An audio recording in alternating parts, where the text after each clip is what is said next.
take ownership, take responsibility. Like, and stop giving that blame, because as soon as you give blame to something, it's like you feel like, oh, it's somebody else's problem. But what happens? That still becomes your problem, because those things still keep coming into your world and then to your consciousness. Welcome to another incredible episode of the insanely great search for happiness and joy and peace of mind and peace and peacefulness and freedom, all those good things that are constituted with happiness. My name's Joe. Riley, how you doing, buddy? I'm doing great now that I know that I'm always on camera in the picture-in-picture, which hasn't always been the case. That's been a made-in-post decision that I wasn't comfortable with the first few times, but now that I know that it's happening, I will be dancing and swerving and showing all my moves instead of just using a fidget spinner like I used to. The things you do when you realize eyes are upon you. God, the Panopticon must have been such a party. Oh, man. You know it. So another beautifully humidifying day in South Florida here, and as Riley is enshrined with the violet and pink rays of light that surround his aura. The healing, oh my God, a giant swallowtail butterfly. It's in front of me, not behind me. So unfortunately, you'll have to take my word for it based on my God, he's back. Man. The whole crew's here. Yes. A whole truth and nothing but the truth, with genuine expressions of observation.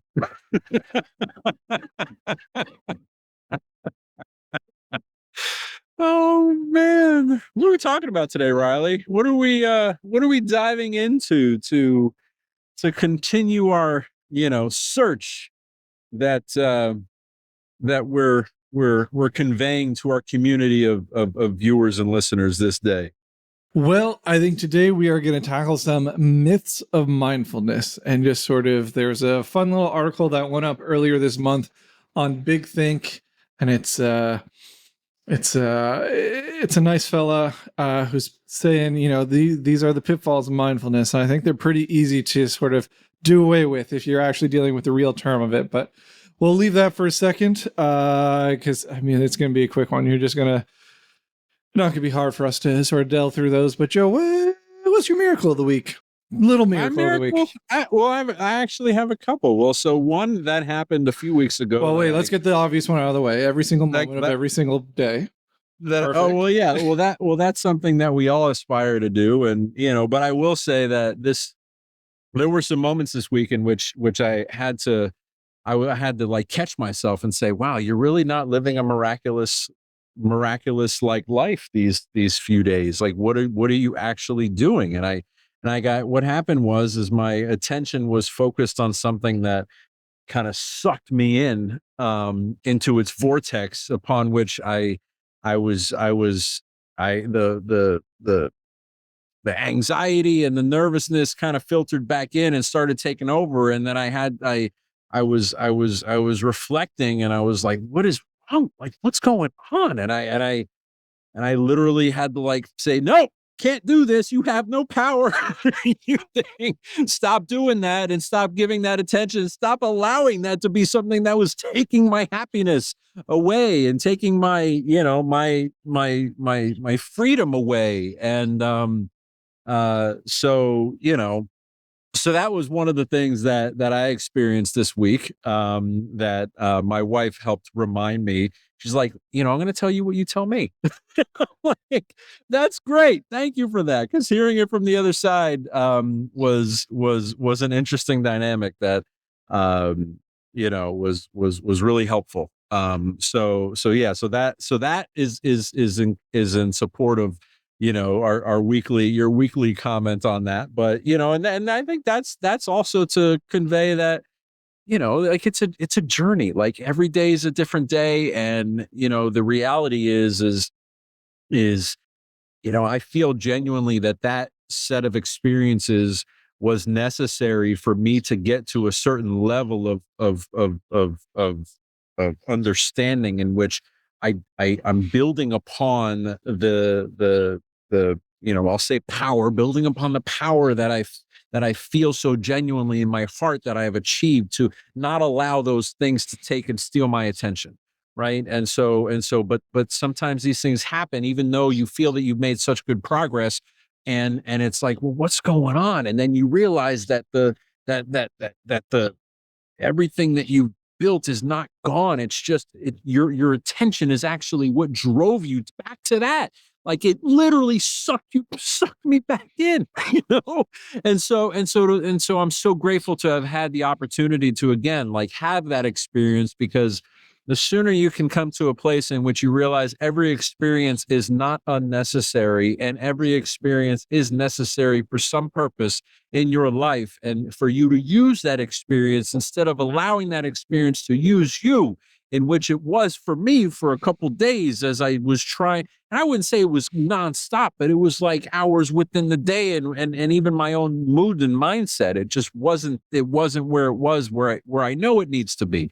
For me to even express the words, it's not who I am. I don't think I've said that for months, but that's how that was a phrase that I used this week. That was not, again, that's not who I am, and I know better than that, right? And so that was good. But so that'll cover that. But going back to the miracle, I have a couple miracles. So number one, something that happened this week was, my wife was in the room, and she heard something hit. She's like, "Joe, something hit the window," and I'm like, "It's probably a bird." And so I went outside and tried to first of all find it, because we have all these birds, as you've seen throughout the episodes, and but they've gotten really good. Like, they only hit the windows when something scares them, and it's usually like a light brush. This sounded like a direct hit, and so I went and I looked.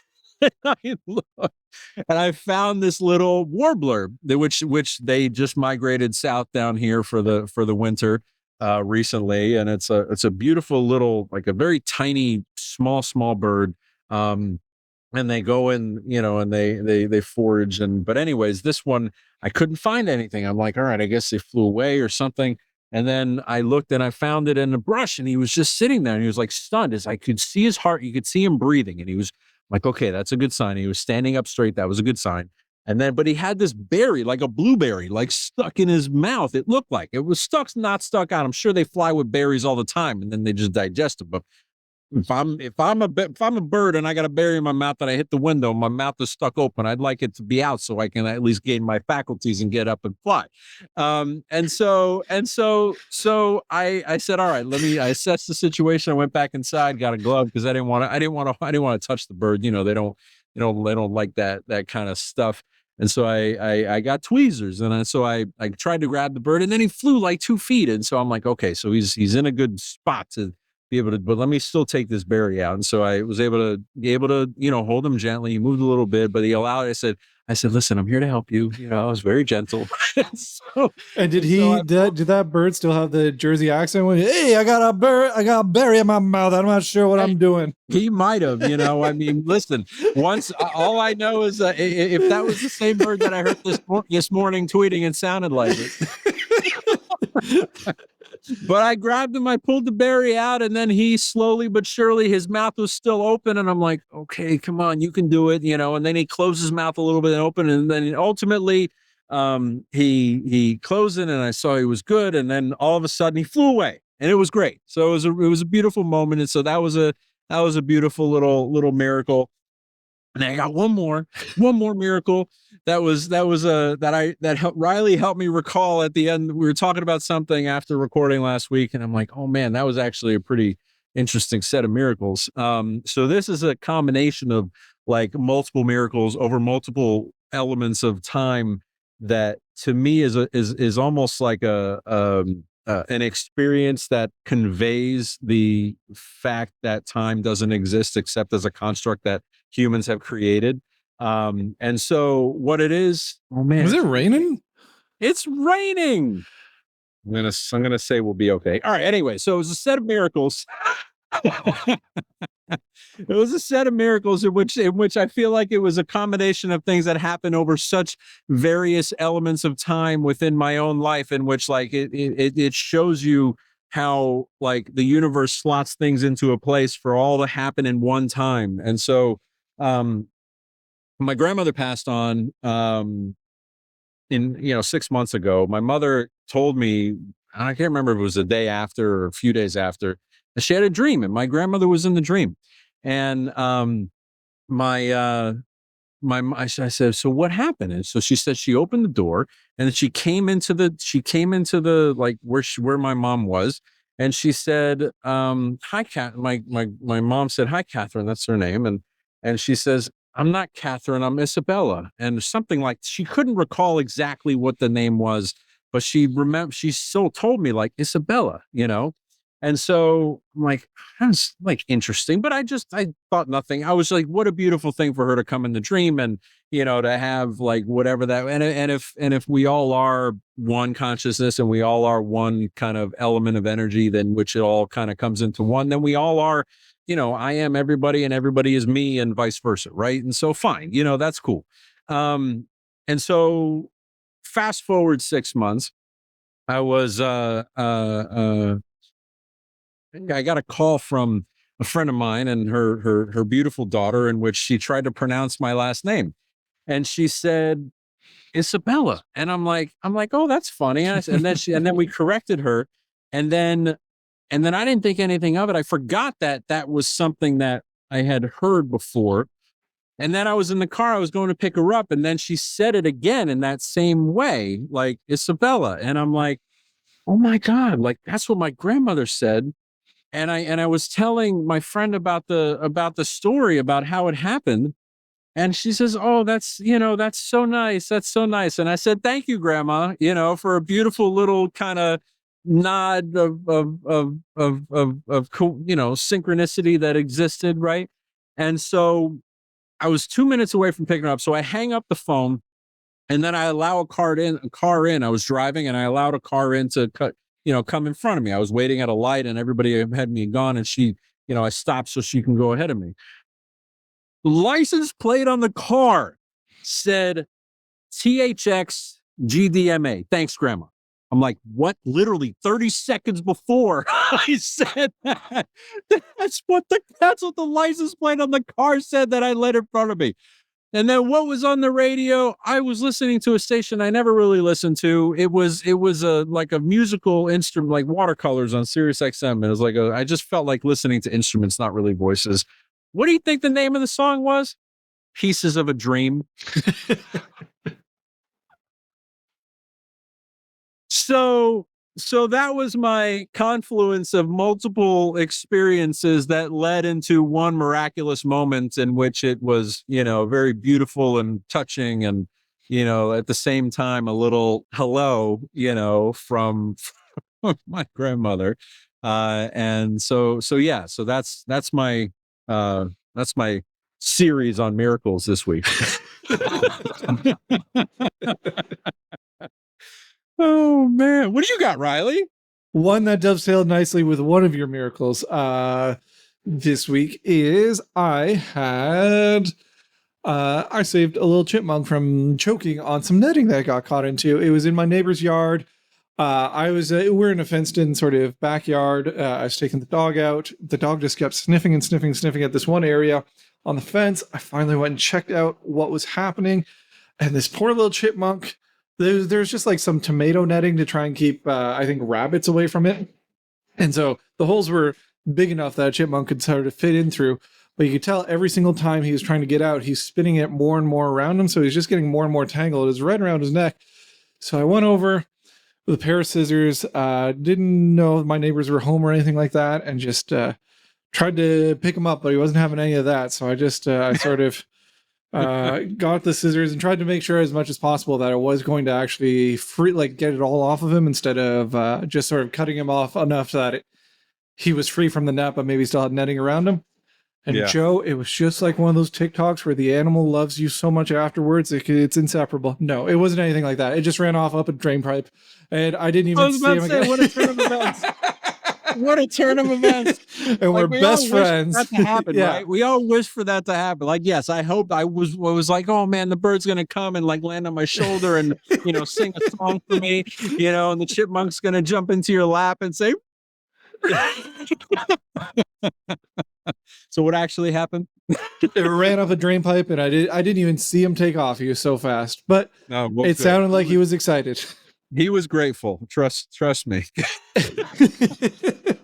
And then the other thing this week, I will be very honest with our audience. Almost for the past 2 weeks, I've completely fallen off the meditation bandwagon. I was up to 12 minutes a day because that was the bare minimum we have gone over. You had started. Wow, right. Well, and listen, I'm just gonna say, like, this is not, Riley and I have been working together, like 9 months now and 10 months now, and I just happened to ask him a couple of weeks ago, Riley, you ever meditate? He's like, nope. I'm like, okay, that's cool. Yeah. Like everybody's on their own path. Everybody does their own thing, So I was doing 5 minutes, and I got up 12 minutes. Then we hit some roadblocks at work, and I've just been.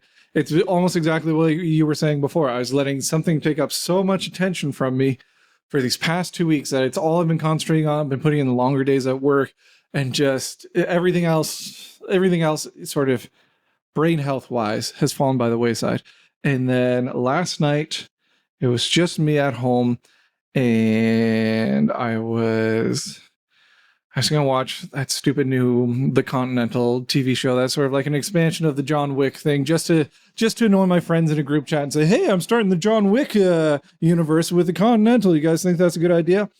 I don't get a lot of respect from anybody in my life because of things like that. I mean, the reality, okay. Well, I mean, so option A is to focus on, a great entertaining show that is focused on, death and killing and, all of that great stuff that exists within humanity. But then as entertainment. Here's what happened. Amazon Prime wouldn't load it up for me. So I went onto my Plex server and I put on the latest season of 8 out of 10 Cats Does Countdown, which is just so my little miracle of the week is British panel shows. I love them. They're so silly. They exist only to make the other comedians laugh, it seems like. And so it's just joke after joke after joke. It completely knocked me out of the zone of stress I was in, of just concentrating so much on work. And like, even when I was talking to other people, I'd be thinking about these things in the background. I put on 8 out of 10 Cats This Countdown, and they just make stupid jokes about each other the entire time. And like, I was getting belly laughs for the first time in 2 weeks, and it knocked all those terrible thoughts out of my head. I was just like, it was just like washing my brain, scrubbing out all the badness and giving me a refresh, and then letting me reset to the point of being like, oh yeah, I'm not always just that work person. I'm also a person who likes to have fun and likes to, do this and have a girl dinner. Have you had a girl dinner where you just sort of munch on a bunch of different little things? Apparently, it's a TikTok trend. Say that. My wife told me have a girl lunch. Oh man, it is serious right now. We're getting rained on. It is what it is. This is what happens, right? Like it rains. This is like sometimes you have these things come through. I've never really experienced rain like this, and sitting under an umbrella with a bright light facing me and seeing all the tiny, it looks like it's snowing. It's really incredible. I can't really hear you. I don't know if you can hear me. We can hear you, Joe. Oh, okay. If yeah. You can hear me. I think, all right, I can hear you. We can continue. Why not continue? I can't do anything anyway. So let's just keep rolling, Riley. All right. Are you... I have no choice. It seems silly now, but do you want to talk about the 3 myths of mindfulness?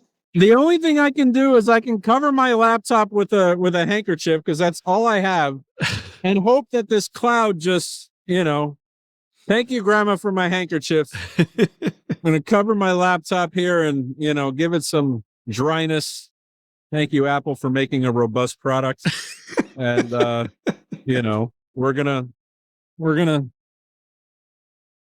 we're going to keep ourselves moving here on the big search of happiness while my butt is completely soaked with the raindrops from the chair. Who cares? It's just water. If you think of it as destructive, it'll be destructive.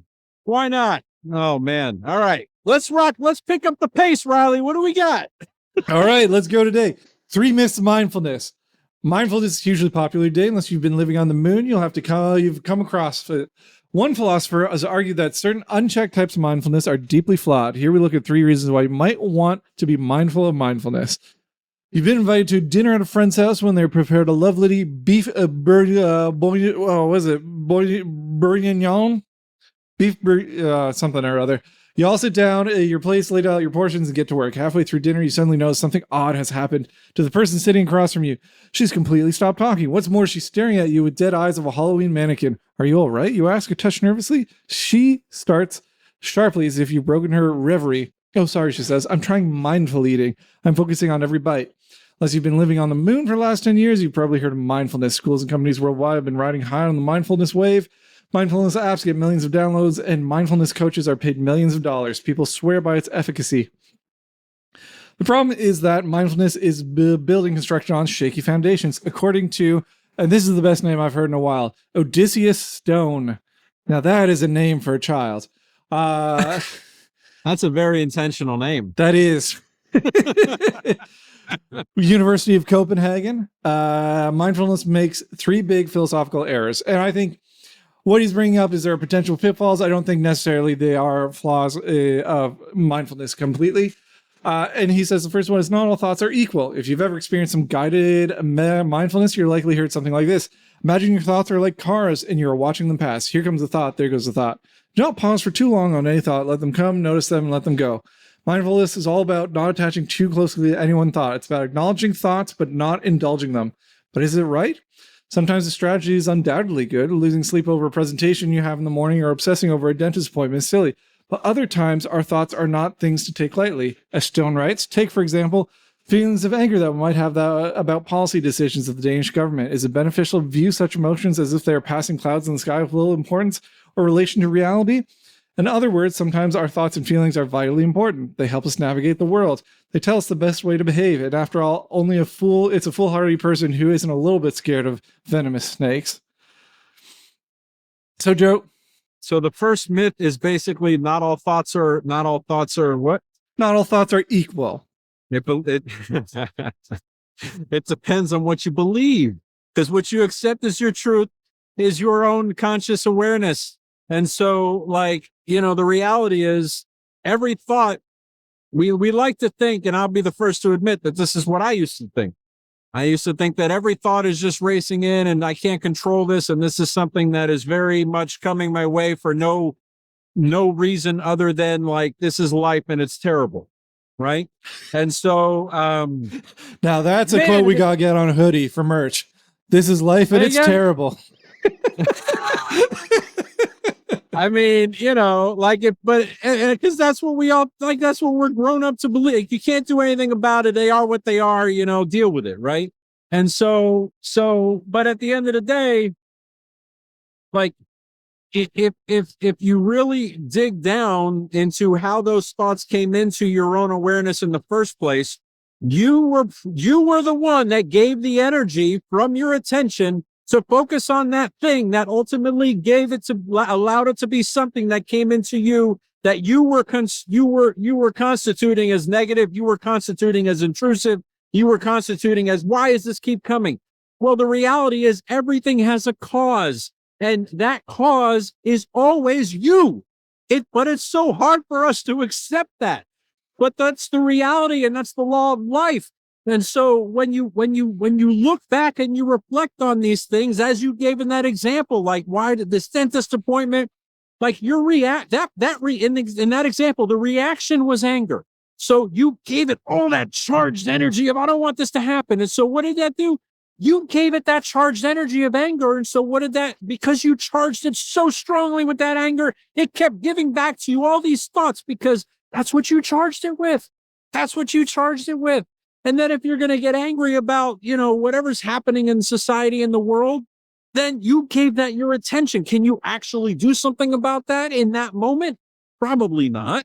Is that something that, has reason for people to pay attention to solve for at some point?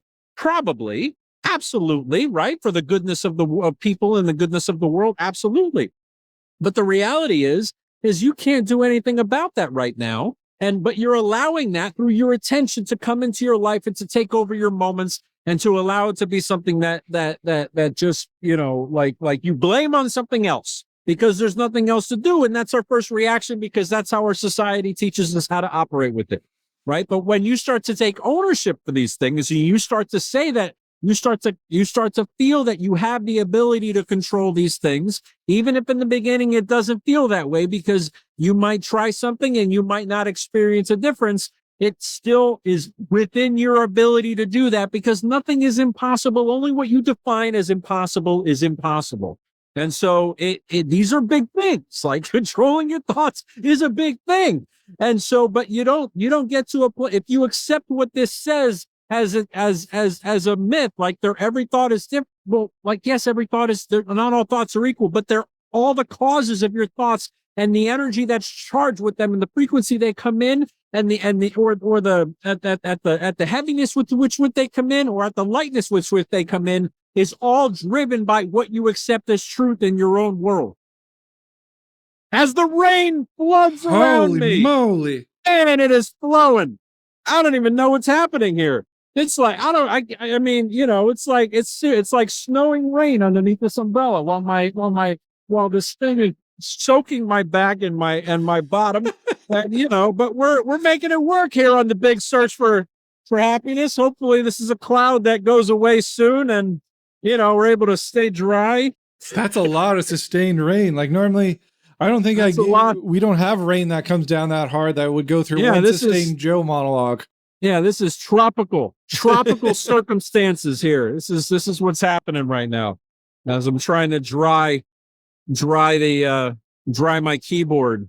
So I think the other big flaw in this not all thoughts are equal thing is what he references is a very, very beginner's entry level, the first step in the pool of mindfulness. It's to get yourself to back up for a second, not to be reactive to every thought to come in, but to realize that every thought is something that you can sort of send in its own direction with the sort of energy that you want. You don't have to immediately react to it out of a base instinct.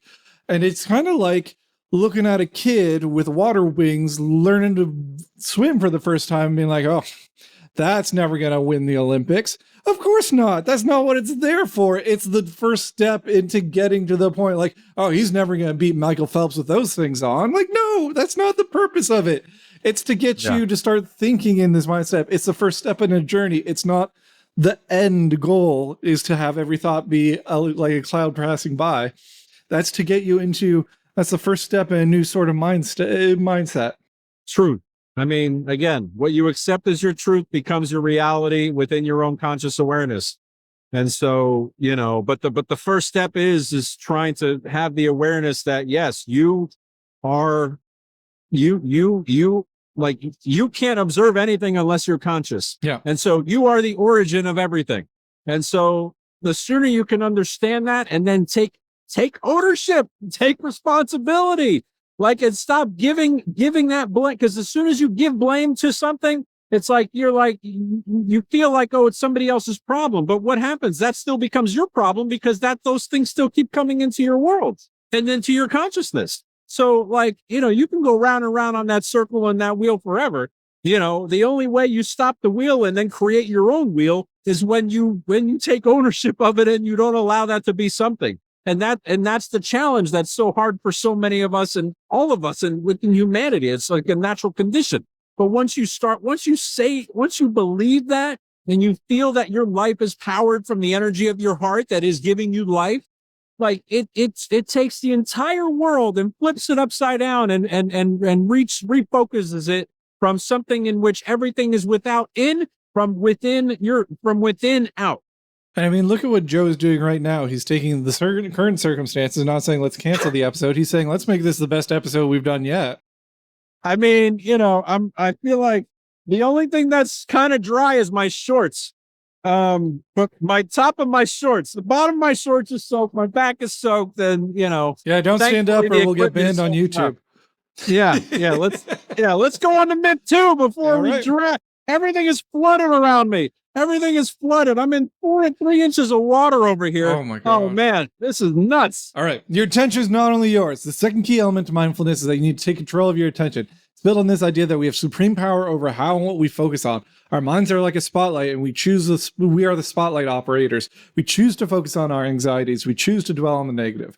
The problem, though, is that this is a vastly oversimplified view of the psychology of attention. Attention is often beyond our control. It might be that some wizened Shaolin monk can ignore everything in the world throws at him, but the vast majority of people cannot. Attention is a social problem. Consider your smartphones, for instance. Yes, you can choose not to buy a smartphone, but a world without smartphones is a world with different implications regarding our collective attention. So the 1990s had a different attention economy. As Stone puts it, according to some philosophers and cognitive scientists, our attention is highly dependent on our embodiment and is embedded in a material and social context. So I'm not no monk. And here I am saying a lot of what I just said that you can control your thoughts, right? But the reality is that when you immediately say you can't, you won't, you never will. Mm-hmm. And the reality is too, is when you're focusing on anxieties, you're focusing on the effect. That's what you're doing. You're focusing on the effect of something that you were actually the cause of. And because you place that blame upon something that's outside of yourself, you have no control over it. But when you not even to say to blame yourself, but to take ownership of it, what does that do? That gives you control. That gives you control. And it does. And this seems like, people that are hearing this are like, wow, that seems kind of straightforward, but it is. It's that simple. It's literally that simple. But what the challenging element it is to understand that the results that we all expect within society today need to happen tomorrow or right away. But when you don't give it a timetable of when you actually are going to have the full realization of what you expect, which is you controlling your thoughts and you not allowing these things to bother you, and you're not reacting in ways in which it's not serving you. How you react to things, conditions, people, circumstances is your karma. And and vice versa, like how people treat you is their karma. So but if you're that person, they're reacting to you. So that in and of itself constitutes the fact that you are in control of your own karma and what comes back to you. But the problem is that when we focus on anxieties and we focus on all of these conditions that we feel that we can't control, those are the effects. They're not the cause. The cause is you, and the cause is something that you gave energy to in the beginning that then becomes something that comes back to you only when you understand it in that way. And only when you continue to reflect on things to help you come to a place in which you understand that more consistently. And when you understand that more consistently, you start to follow the dots and see things and you're like, wow, I really did give that thing so much energy and so much negative energy or so much positive energy. And look at how that came back to me. But when you put blame on something else, or you putting blame is giving power to something else, then that has all the power and you have no control. And then you're helpless.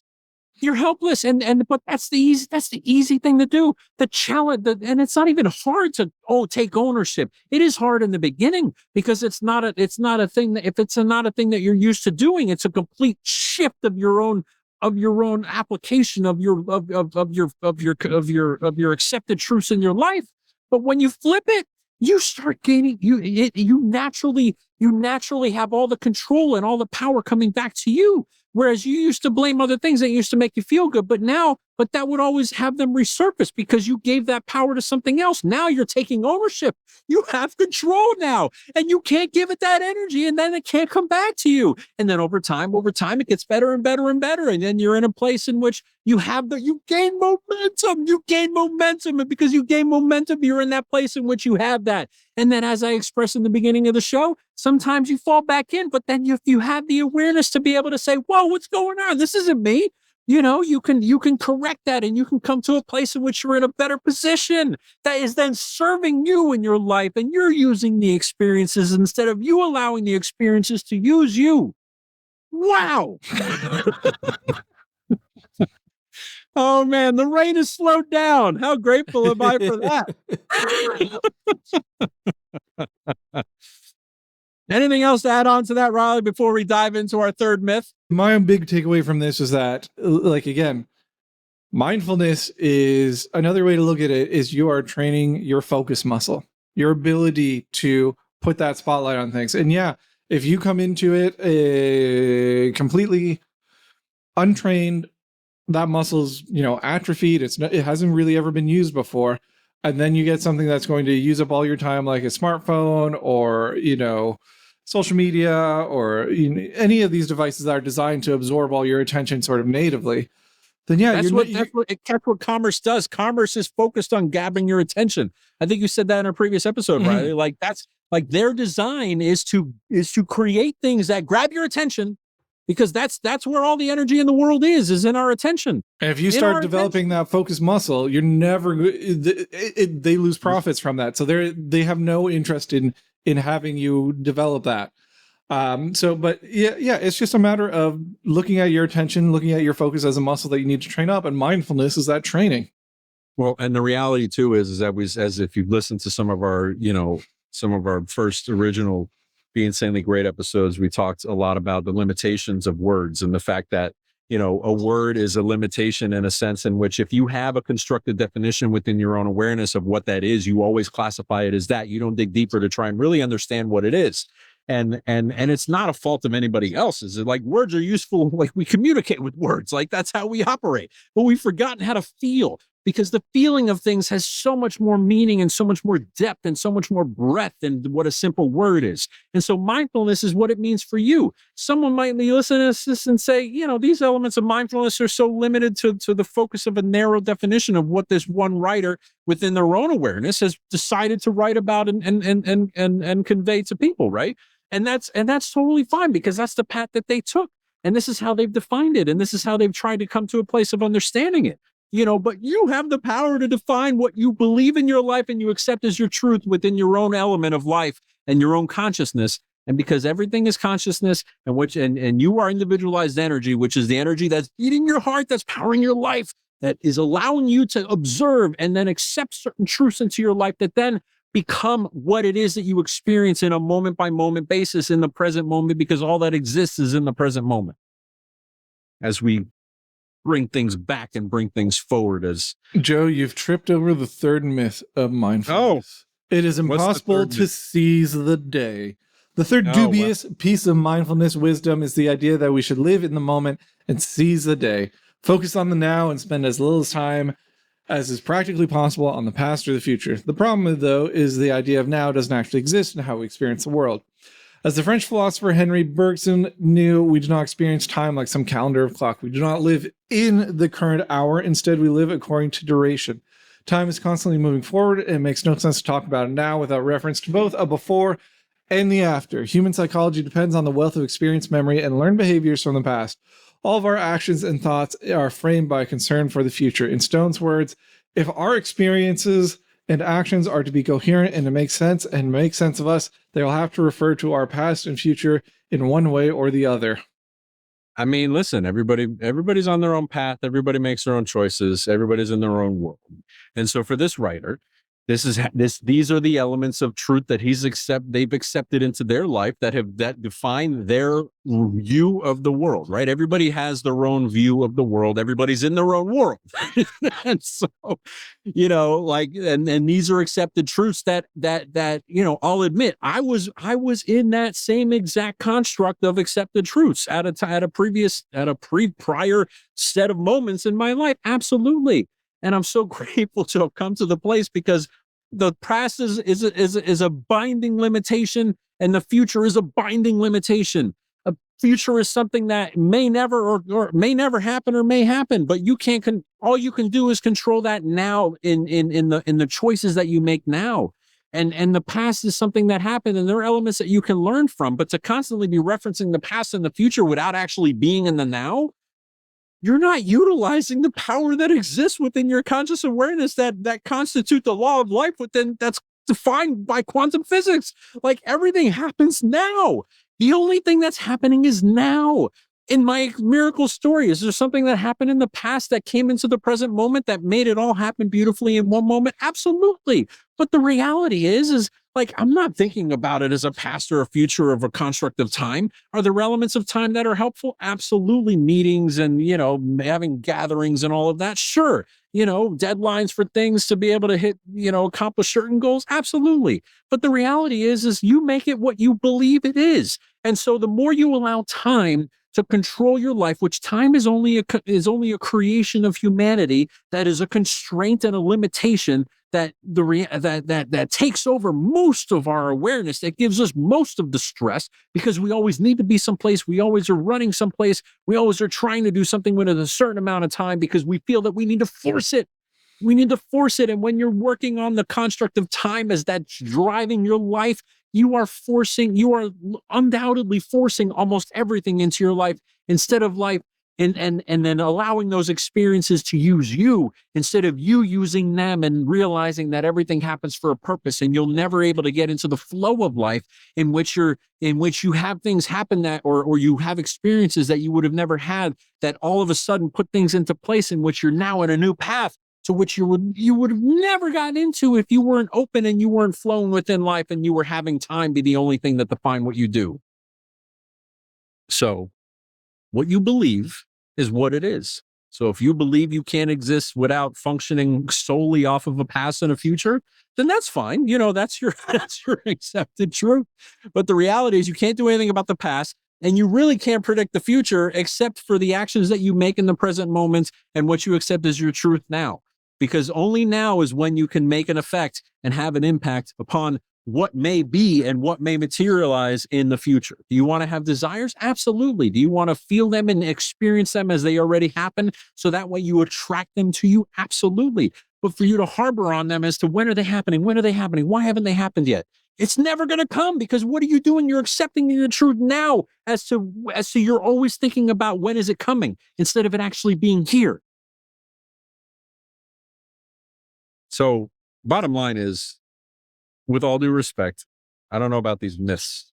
I don't know if the word myth, and it depends on everybody. Everybody has their own, again, like this is a great example of the fact that everybody has their own view of the world. But the reality, but I'll be the first to admit, like this in my present moment right now, this is how my expressions are, how I genuinely convey and understand and appreciate and live in my life, in the world, in my own world. But what these are defined as myths are absolutely something I accepted just a year ago, right? And so I just feel, and I'm so grateful for that, because that shows, that the choices that I made in the present moments a year ago allowed me to come to a place in which I don't allow these limitations to be something that bind me. I don't allow these limitations to be these constraints of time to be something that drive my life. Do I get sucked back into it every once in a while? Sure, because I give it so much attention and so much energy. But then once I reflect on that and I say, no, you have no power. Get away from me. And then focus on the energy of my heart and realize that that's what's powering my life. And that's like, if the energy that's being your heart built your entire body, it's constructed your entire life, instructed everything in your world.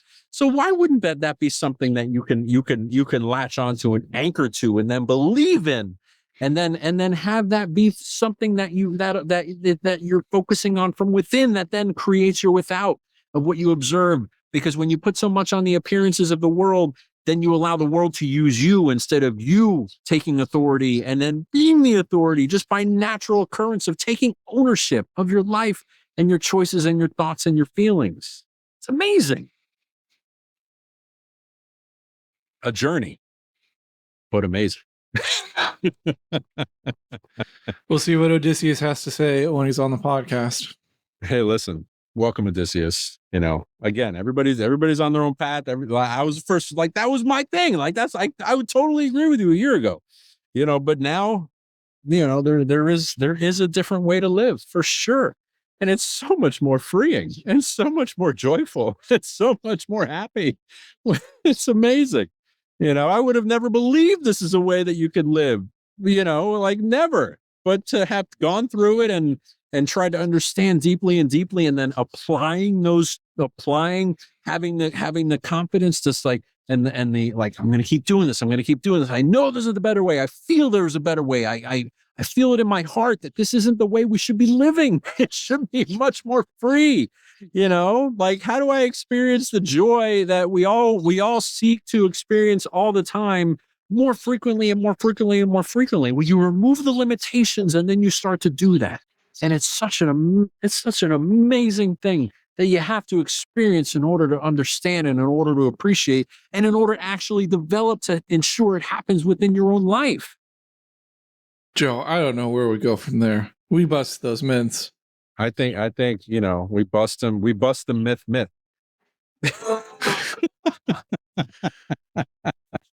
It's like, well, you write myths to bust truths. And what do? We bust the myths to write them as truths. In a rainstorm. Wow. That was no less. I didn't, look, we made the best of it, right? We're still here. We're re-recorded. Now it's, 130% humidity. And I'm like completely soaked. But you know what? We survived. We made it. And we are thriving now, entering the remainder of the day with, joy and peace and happiness. Why not? You have the power. Qualify your moments with happiness and with peace. And you get what you give. So remember that. It's that simple, literally.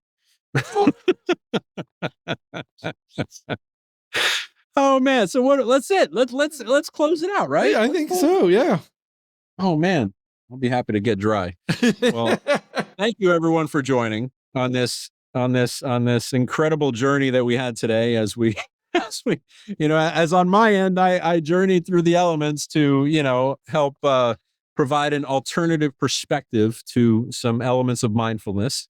And, thanks again, Riley, for kind of being the anchor that helps keep us in the right light. Well, I think I know my little miracle for next week is that you didn't get electrocuted recording this week. And no equipment was damaged, and we continued to record, and we didn't have to relocate, and all of that good stuff, right? So we wouldn't have had that great of a time either. I think it added a different dynamic that we never experienced in all the episodes we've recorded. So, bam!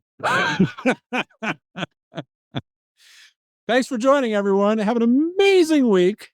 See you next time.